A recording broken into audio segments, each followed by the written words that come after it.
Bugun nimaga Toshkent shahridagi Astanovka bekatlarni buzib tashladi hokimiyat? Shuni muhokama qilamiz. Oxirgi payt tahlil desam hamma johillar tahlil deyishga, tahlil qila olmasa-da tahlil deb, ya'ni tahlil degan yuqoriga olib chiqqan so'zimni bulg'ab tashlashdi. Endi tahlilu ham muhokama qilamiz. Qaranglar.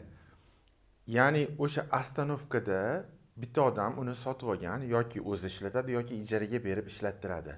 O'zbekiston o'zlarining respublikasi konstitutsiyasida mulk daxlsizligi 65-moddasida mulk daxlsizligi degan modda bor. Ya'ni o'sha yerda bekatda sizni kadastringiz bor, sizni mulkingiz daxlsiz bo'lishi kerak. U qaroqchi, qonuniy qaroqchi hokimiyatdagilar buzib tashlashga haqqi yo'q edi. Lekin bular nimani bahona qilyaptiki, biz unga 10 kvadrat metrga ishlatishga ruxsat berganmiz, lekin bular o'z voshimchalik bilan 15 kvadrat, 20 kvadrat qilib egallab olgan edi. Odamlarga noqulaylik tug'dirgan edi deb turib, u 250 ta bekatdan ham hammasi shunaqa qilmagan, nechtasidir shunaqa qilgan. Shu vaj bilan qo'porib buzib tashladi. Odamlarga noqulaylik tug'diryapti deb turib, shu bahona bilan buzib tashladi. Lekin odamlarga o'tda qanaqa edi desanglar, do'konning yonida shishadan bekitib qo'ygan edi. Yozda salqin, qishda issiq edi. Chunki ichida ba'zilarda konditsioneri bor edi. Odamlarga qulay edi.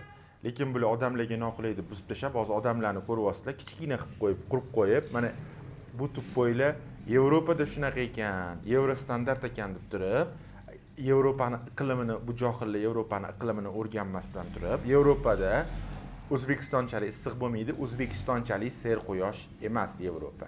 O'shanaqa Yevropa standarti deb turib, kichkina bekat qilib qo'ydi. Bu bir.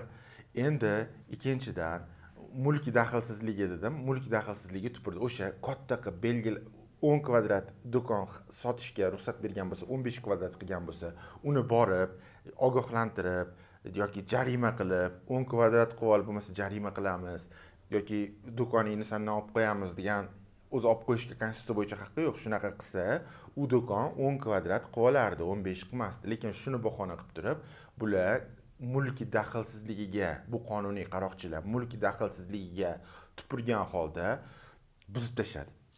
Endi ba'zi bir gavjum joylarda odamlar yaxshi savdo qilardi, Astanovkalardan yaxshi savdo qilib, yaxshi savdo qilgan natijasida kuniga o'rtacha undan kamroq, ba'zilar undan ko'proq 1 million so'm foyda qilib uyga olib kirardi. 1 million so'm, ba'zi 2-3 million foyda qiladiganlari ham bor edi. 1 million so'm, ya'ni ro'zg'origa halol mehnat qilib olib kirardi. Endi buni bu qaroqchilar bilib qolib, buni olib tashlab, o'zlari xolodilnikka o'xshagan odamlar pul tiqib suv oladigan sotuvchisiz, pul tiqib shokolad oladigan sotuvchisiz bitta narsa o'rnatib qo'ydi. Bu ham bu hokimiyatni o'zini byudjetiga tushadi yoki ba'zilarini 10 yilga ijaraga beramiz deb o'zlarini tanishlariga yana sotyapti. O'zlarini tanishlariga, ya'ni ko'ryapsizlarmi?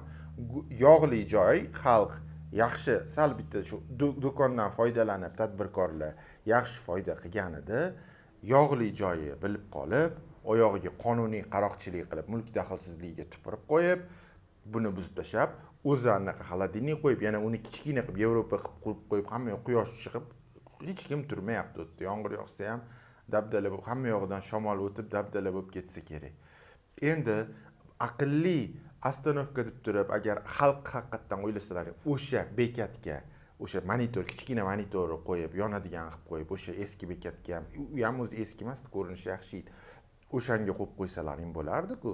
O'sha yerga monitor qo'yib, Wi-Fi qo'yib, shunchalik vatanparvar ekansanlar. Wi-Fi monitor qo'ysa bo'lardi.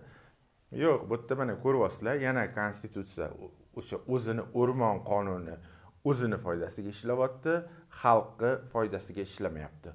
Odamlarni rozi qilishimiz kerak, tadbirkorlarni qo'llab-quvvatlashimiz kerak. Desa, nuqul bolta uradi bo'la tadbirkorlarning narxi. Go'sht narxi oshib ketyapti. Go'sht narxini oshirmalaring desa, go'sht narxi oshib ketadi. Tuxumni narxi oshirmalaring desa, tuxumni narxi oshib ketadi. Nuqul gapini teskarisi bo'ladi yoki xalq oldiga chiqib boshqacha pardani orqasida boshqa maska kiyadimi, bilmayman borib.